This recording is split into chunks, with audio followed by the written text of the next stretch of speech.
This is the crispiest pork belly you'll ever make, and I'm gonna show you how to nail it every time. Not all pork bellies are the same. Let me show you how to buy the right one. I wanna grab the ones that are as flat and as rectangular as possible. Should I get a pork belly? Closer there in the middle. Yeah, that's the one. Thank you, man. That's it, time to go home. You ready, buddy? I always bring this guy. So we picked out a pretty good one. You want it to be a pretty even rectangle. And hopefully when you're picking it out, it's relatively the same thickness, okay? So if you've got like really big bumps in it, like if there's a huge pile of extra meat here, you want to trim this off because as it roasts, you know, you'll get bubble sections in it like that. So this one's actually pretty good. I mean, this part is a little bulbous here, so I am just going to trim this off a bit. What we want to do now is just nice, not too deep, just little cuts like that.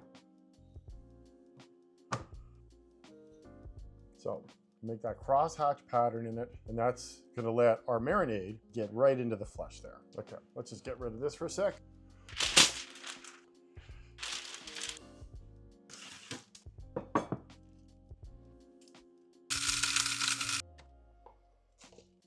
Two teaspoons of a 5-spice, 1 teaspoon of white pepper, tablespoon kosher salt, 2 teaspoons of sugar, and we give that a mix.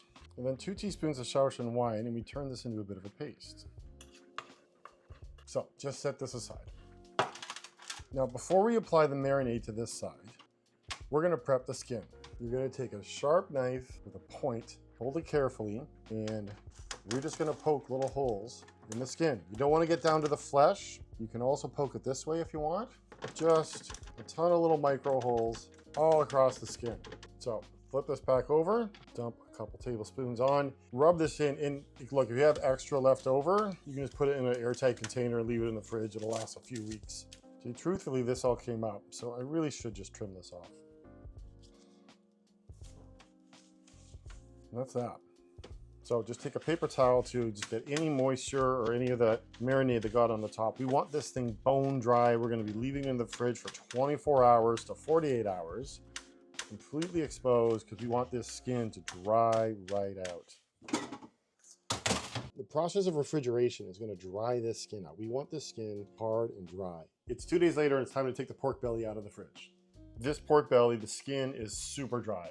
It did end up staying in the fridge for about 48 hours. I was going to shoot the video yesterday, but after 24 hours, it wasn't quite as tough as this. Like I would run my hand on it and you could feel it was still a little bit moist and a little soft. This is rock hard and it is nice and dry. This is exactly what we want.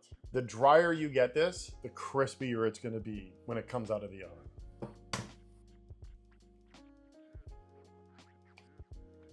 1 cup of kosher salt, give that a mix. You just want it to be kind of like a loose putty like that. Next, just take some plain white vinegar, some cider vinegar, and just brush it all over. Once the vinegar is totally coated, just take your salt, and we're just gonna pack that on. Try to get it right to the edge, and that goes right into the oven at 300 degrees for 30 minutes. Ooh, can I get this all off in one shot? Looks like it. Because the skin is soft, we take this opportunity just to add a few more holes. Okay, now we put this into a 450 degree oven for about 40 to 45 minutes. So we're getting close, and you can see we've got some areas here. Let's pull this out. You can see that this hasn't blistered yet. Down through the center hasn't blistered yet. So we're just gonna keep, like, don't walk away from it at this stage. We're gonna keep it in the oven and wait until that fully blisters. And there she is. Just gonna get it off here, and we're just gonna take a little tour.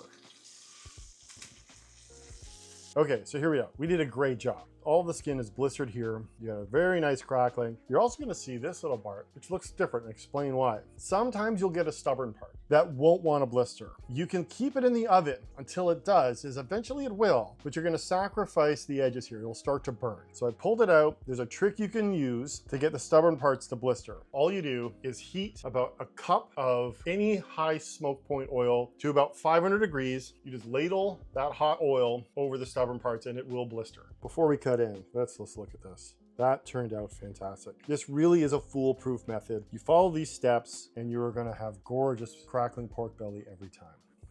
I like to just tip this on its side, just a little easier than cutting down through crackling like that. Take a sharp knife, very carefully, right through like that.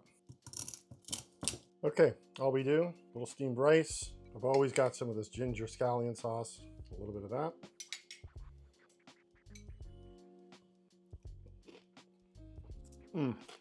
I just love making this stuff.